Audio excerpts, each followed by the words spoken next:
Hello everyone, welcome to Elastix on vps.com. Today I'm going to show you your first Elastix configuration. After you have installed your Elastix, the steps that you need to go through to configure your Elastix. Okay, now the first thing that you are going to do is to allow your employees access to your Elastix server. So but you don't want them to get into the server using your credentials as an administrator. You want to give them their own credentials and their own access permissions. So what you do is you go here where it says users.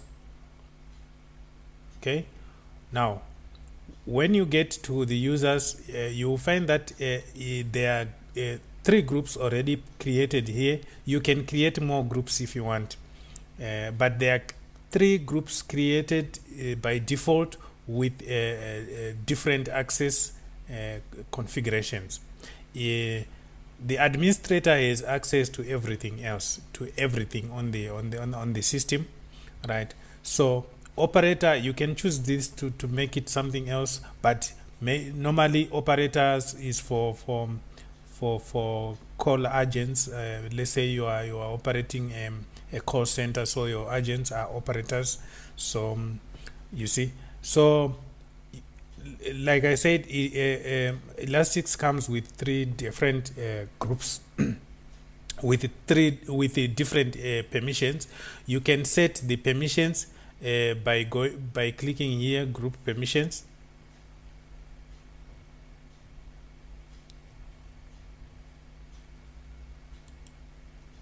and then you select the group that you want to apply the permissions to. This one is the administrator group. You can select the group here by going operator, extension, or any other group that you will have created. So you see that the administrator can access everything. So you can actually, for the other users that are not administrators, you can select what they can see and what they can't see on your server. All right, so let's go to users.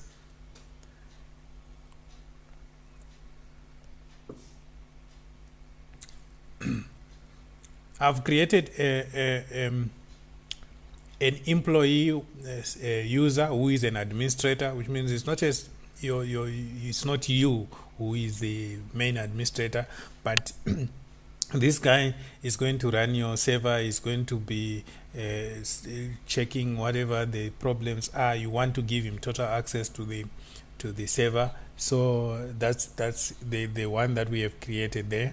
So to create a user, you just go here, click create new user,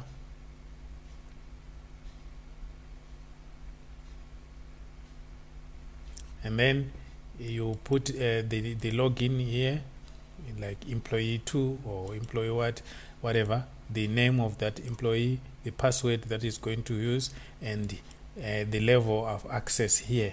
So if it is an administrator, you put administrator. If it's an operator, you put an operator. If it's an extension, you put an extension.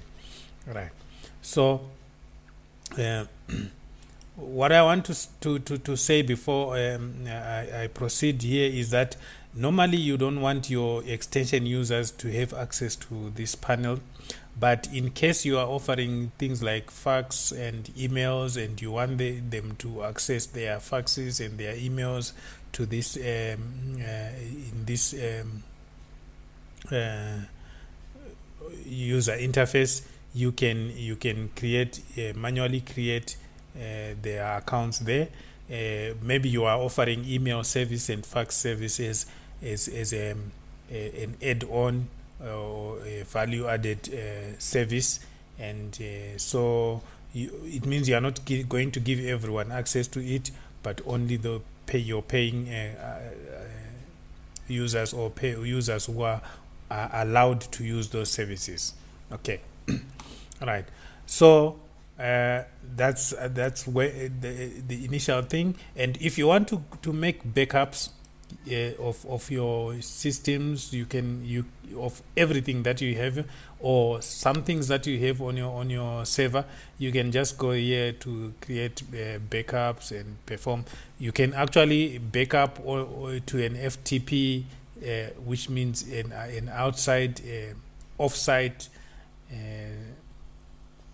server, or you can create backups on site, or you can do both. Okay, so this is where you create your backups. Okay, and okay, now let's go to we want this thing to be operational, so we want to create extensions which we can give to users, so that users can be able to do their calls via our system. But before we do that, we need to create a trunk that will connect the A2 billing. Okay, no, let me just explain the extensions first before I can go to the trunks. Okay, all right, so we create the extension here, click submit.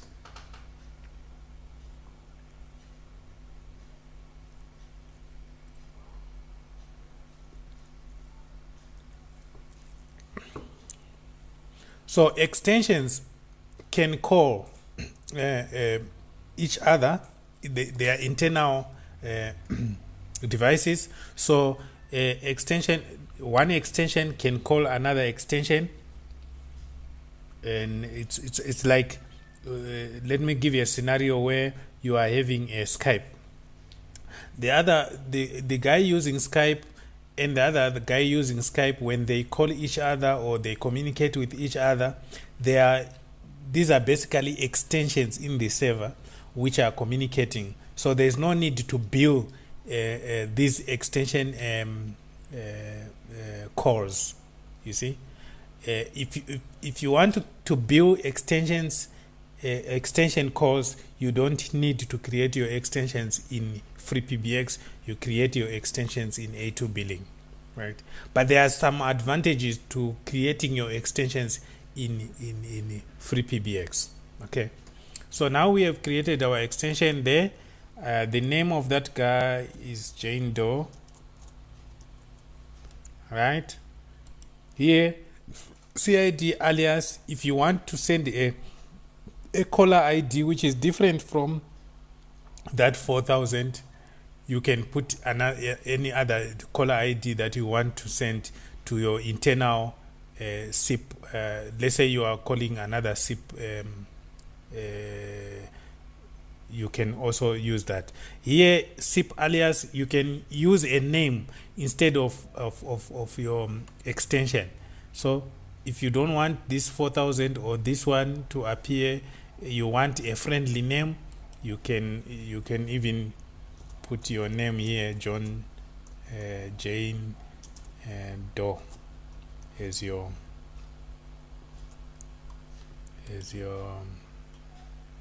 SIP alias.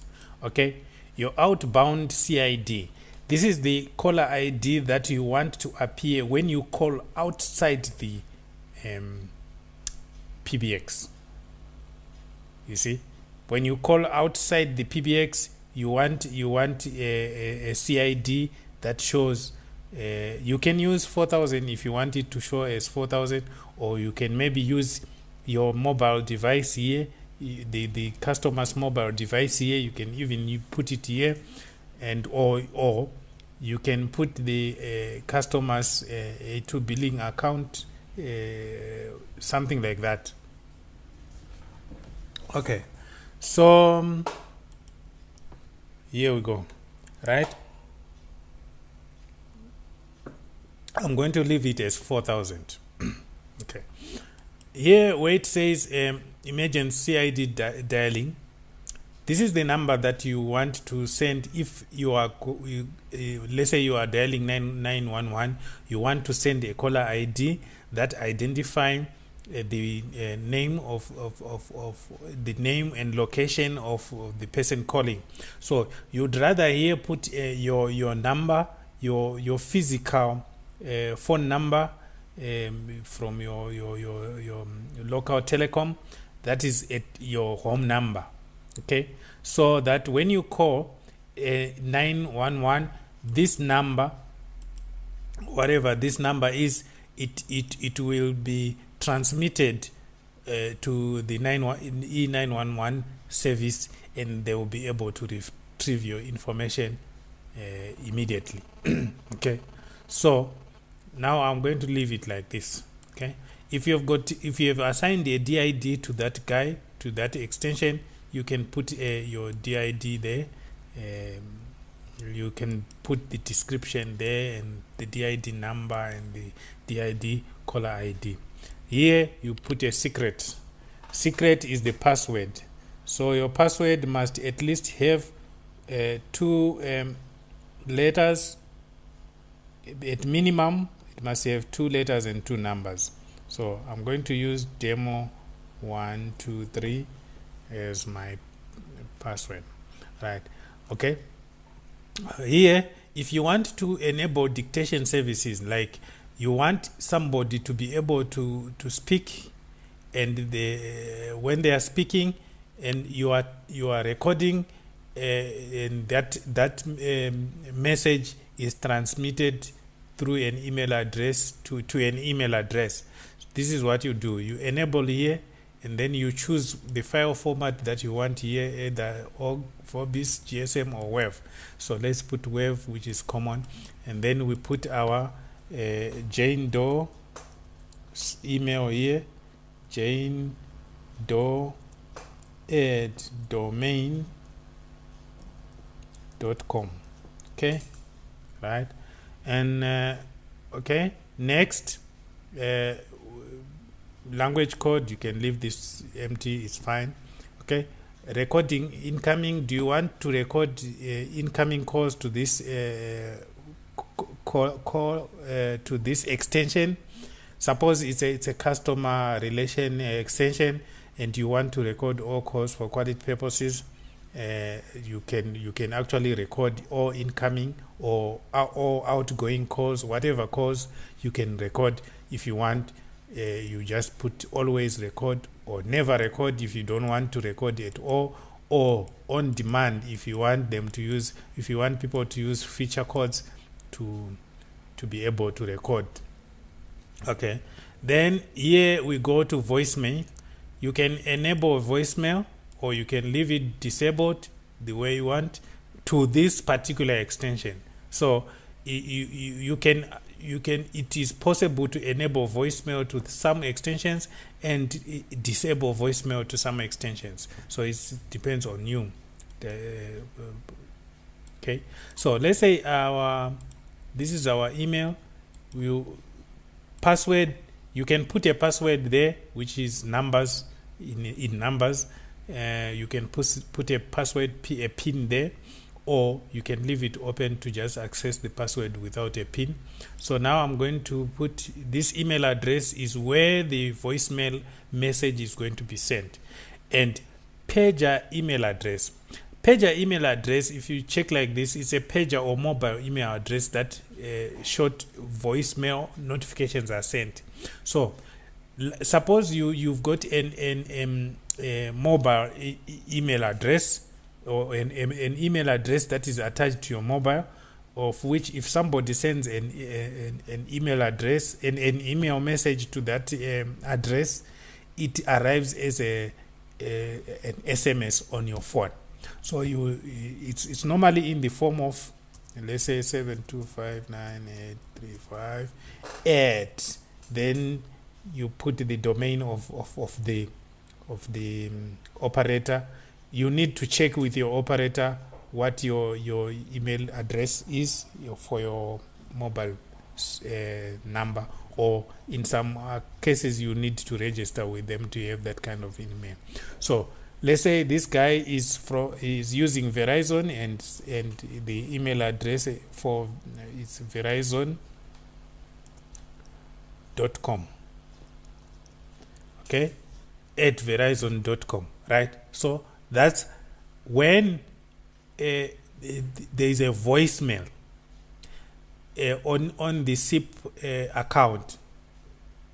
This guy doesn't know that there is a voicemail because the call does not come to his mobile. Maybe he's out of the office or he's in an area where there's no internet.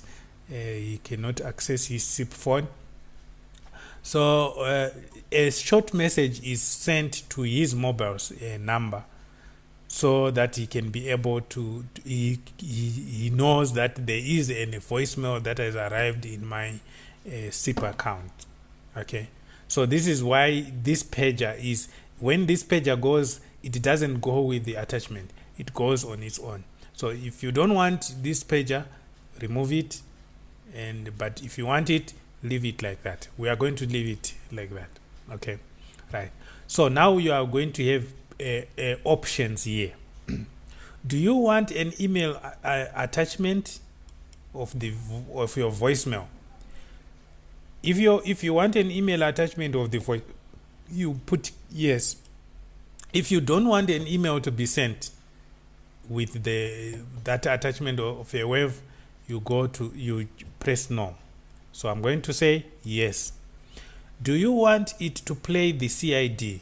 CID is it can say you have a voicemail from and then it plays the number from where the voicemail is coming from. So if you want that number played, you put yes.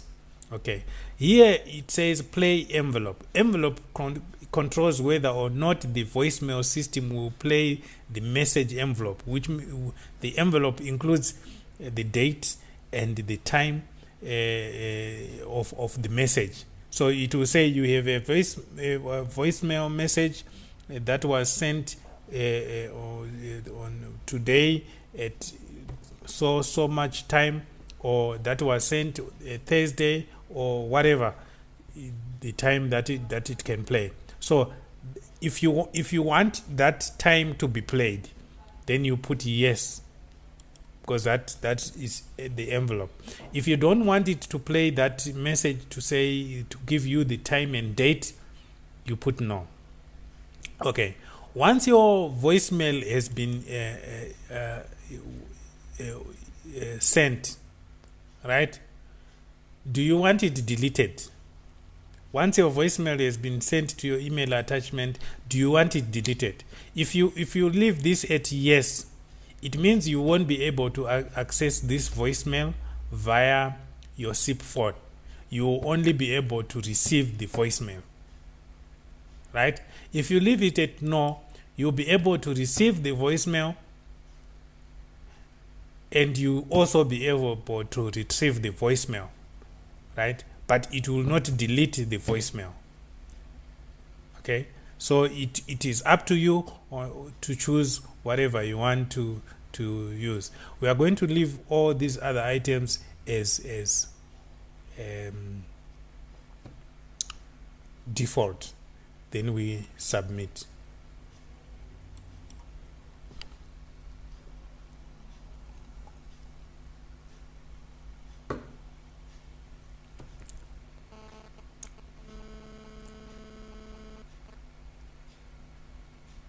So now we have created an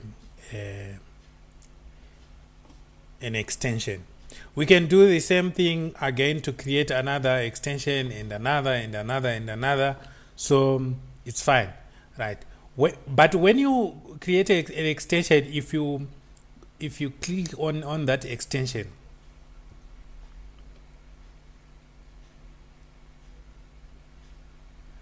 you will find that there are some additional fields that have been included now. There are some additional fields that are there. And the most important additional field that we are going to look at is the account code. I'm going to come back here on the account code to show you how you can link an extension to an account in the A2 billing system, right? So later I'll show you how to do that. Okay, so now at least now we have, after creating, after doing anything in your free PBX side, just confirm.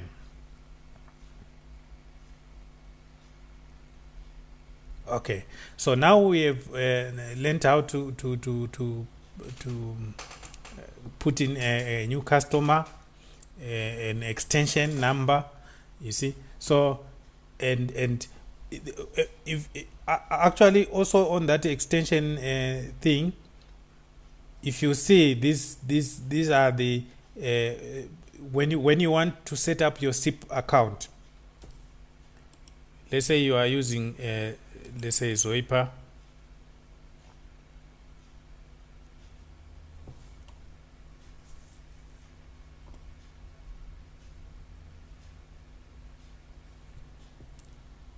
Okay, you want to set up your SIP account on VoIP so that you can on a soft phone, so that you can be able to use it. Let me just set it up here. I'm using the trial version of the free version of Zoipa. So the maximum number of accounts here is 2. So I'm going to delete this one. All right, and then create a new one here. It's a SIP one, so I'm going to call it testing. Okay, so we can go back here. The domain, we can use the IP address. Copy this domain. So go here, paste it. That's the domain. The username is 4000. The password is demo123. The CID is 400. 4000. So we click register here. It must go, you must check here. It will be saying registering, and then when it's registered, it says registered. So okay, it means this phone, this soft phone now is can now communicate with our server. You see, if I make a call here, suppose I make a call, okay.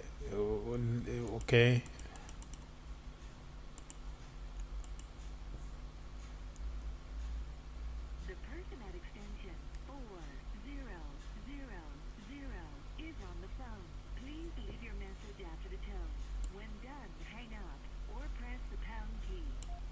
You see, now I found extension 4000, which is my extension. So, but I'm on the phone, so that's why it told me the person on that extension is on the phone. If I create another extension here, let me create another extension and phone that extension again. You'll find that if I put the voicemail,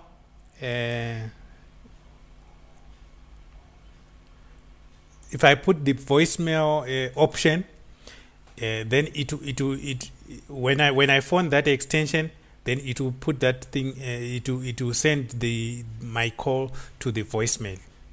So let me just do it that very fast. I'm not going to explain here now.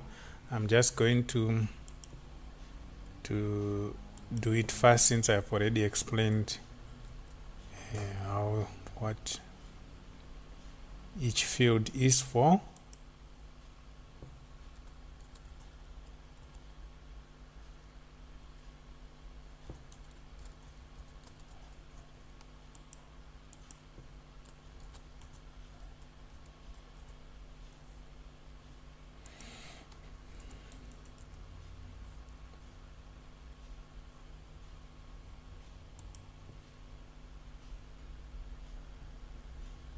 Demo 123 again. Submit.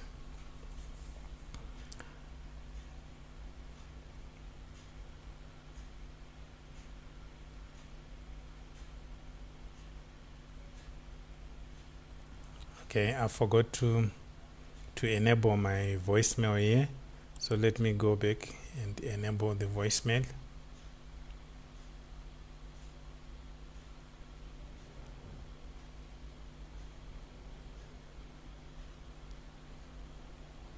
So if you are offering a free phone service, you don't even need A2 billing. You just end here and you give your people free extensions, and then okay, I want to enable my voice here, and Mickey at domain.com. All right, yes, and no. Okay, submit.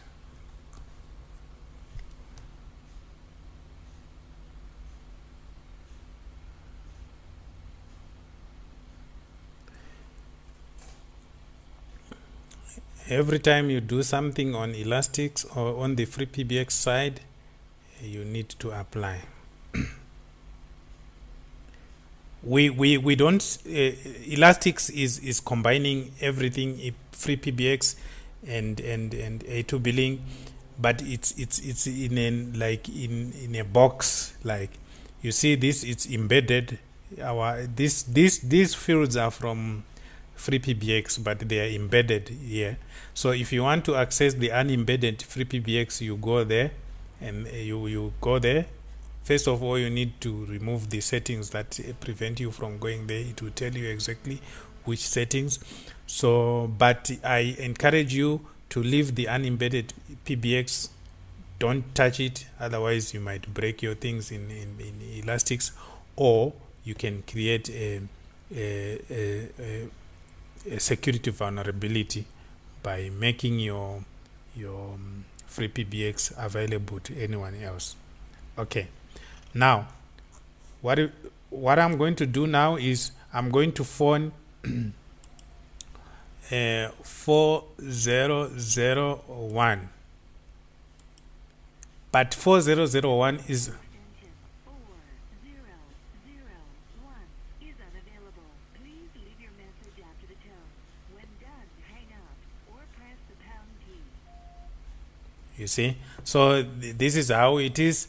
I'm going to leave a message, and this message will play, and when the guy gets the message, okay, this message will also be sent. Press 1 to accept this recording. Press 2 to listen to it. Press 3 to re-record your message. Press 4 to mark this message as urgent. Press 0 to reach an operator. Your message has been saved. Goodbye. Good. So that's how it is. So the guy on 4001 is not connected to any SIP phone, so that's why it went to voicemail. So so if you connect it to a SIP phone, the way we have connected with our Zoipa here, everything else goes. The call will be answered, and people will start talking. So that's it on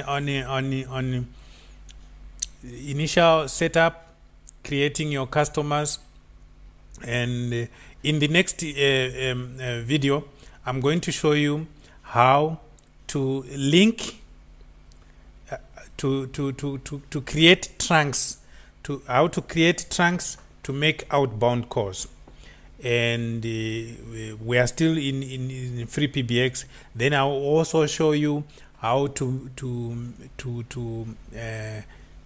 link Elastix, free PBX and A2 billing, so that we can send our calls to A2 billing for rating before the call can go through. Okay.